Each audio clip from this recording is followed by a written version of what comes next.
বাৰিষা সমাগত হোৱাৰ লগে লগে আচলতে চৰাইদেউ বিভিন্ন স্থানত যিভাবে জাপানিজ এনকেফেলাইটিছ ৰূপে মাৰাত্মক ৰূপ ধাৰণ কৰিছিল ক'ব লাগিব। আৰু এয়া মই পৰিৱেশ দেখুৱাইছোঁ, এয়া হৈছে সোণাৰী কাষৰীয়া ভাটি লংপতীয়া অঞ্চলৰ অঞ্চলৰ দাদুল গগৈ নামৰ এজন ব্যক্তি ইতিমধ্যে জাপানিজ এনকেফেলাইটিছ ৰোগত আক্ৰান্ত হৈ ইতিমধ্যে ডিব্ৰুগড়ত চিকিৎসাধীন হৈ আছে জানিব পৰা গৈছে। আৰু এই ক্ষেত্ৰত আচলতে চিকিৎসা বিভাগে কেনেদৰে ব্যৱস্থা গ্ৰহণ কৰিব, চিকিৎসা বিভাগে আচলতে গাঁওখনৰ জনতাক সকাহ দিয়াৰ ক্ষেত্ৰত কেনেদৰে ব্যৱস্থা গ্ৰহণ কৰিছে আমি জানিবলৈ আপোনাৰ ওচৰলৈ আহিছোঁ। আচলতে গোটেই বিষয়টো কি হৈছে, কেতিয়া চিনাক্ত হৈছে যে জাপানিজ এনকেফেলাইটিছ হৈছে? যোৱা দেওবাৰে চিকিৎসা হৈছে আমাৰ ডিব্ৰুগড় চিকিৎসা মহাবিদ্যালয়ত। আমি গম পাইছোঁ যোৱাৰ শুকুৰবাৰে যে যিটো আমাৰ ৰোগ সেই ক্ষেত্ৰত মানে প্ৰমাণিত হৈছে যে ইয়াত হৈছে।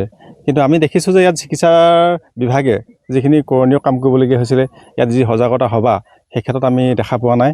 ইয়াত যিখিনি আমাৰ ৰোগ নিৰাময়ৰ ক্ষেত্ৰত ধোঁৱা চোৱা দি ব্যৱস্থা কৰিব লাগিছিলে সেইখিনি কৰা নাই। কাৰণ এইটো আমাৰ জনবসতি একেবাৰে ঘন, এই ঘন এলেকাটোত তেখেতসকলে যিখিনি ব্যৱস্থা কৰিলে সেইখিনি আমি দেখি পোৱা নাই। আমি গোটেই গাঁও অঞ্চলৰ এটা শংকাত ভুগিছোঁ।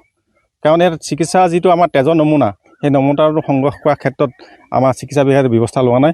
হয়, যোৱাকালি যি আমাৰ আঁঠুৱাৰ এটা মেডিচিনৰ ব্যৱস্থা কৰিছিলে, সেই আঁঠুৱা মেডিচিনৰ ব্যৱহাৰটোৱে যথেষ্ট নহয়।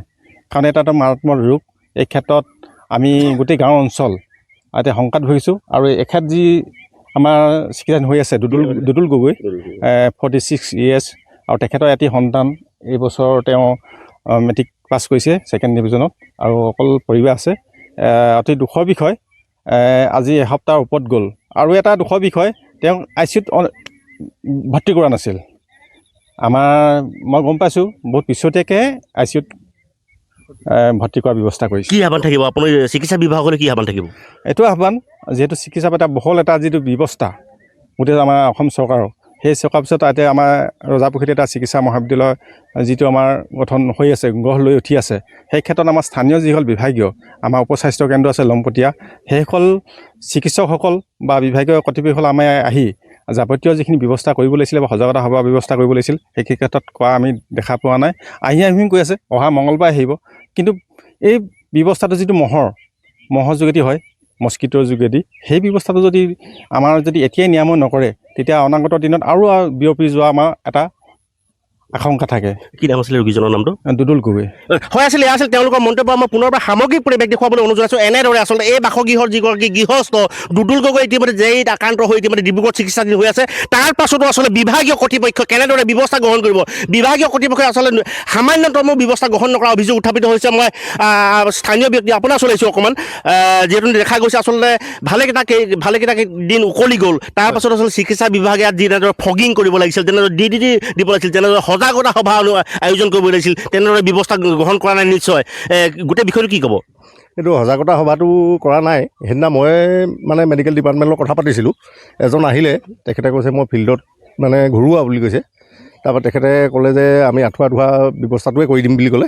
তাৰপৰা কিন্তু DDT দিব লাগে, এইটো ধোঁৱা দিয়ে, তেনেকুৱা কিন্তু একো ব্যৱস্থা কৰা নাই বৰ্তমানলৈকে। ফুৰিবলৈ তেখেত যোৱা নাই, ঘৰতে হৈছে। ভয়ংকৰ হয়। তাৰপৰা তেখেতসকলে ক'লে যে তেজৰ নমুনা ল'বলৈ আমি অহা মঙলবাৰে ব্যৱস্থা গ্ৰহণ কৰিম বুলি কৈছে। কিন্তু এতিয়ালৈকে কিন্তু হোৱা নাই। কিন্তু অতি সোনকালে হ'ব লাগিছিলে, কিন্তু হোৱা নাই। এয়া আছিল তেওঁলোকৰ মন্তব্য। আচলতে এই ক্ষেত্ৰত আচলতে বিভাগীয় কৰ্তৃপক্ষই চৰাইদেউ জিলা চিকিৎসা বিভাগে কেনেদৰে ব্যৱস্থা গ্ৰহণ কৰিব, ৰাইজক আশ্বস্ত কৰাৰ ক্ষেত্ৰত আচলতে কেনেদৰে ব্যৱস্থা গ্ৰহণ কৰিব, ৰোগটো আচলতে প্ৰাদুৰ্ভাৱ ৰোধ কৰাৰ ক্ষেত্ৰত তেওঁলোকে কেনেদৰে ব্যৱস্থা গ্ৰহণ কৰিব, পৰৱৰ্তী সময়ত এতিয়া লক্ষণীয় হৈ পৰিব। হয়,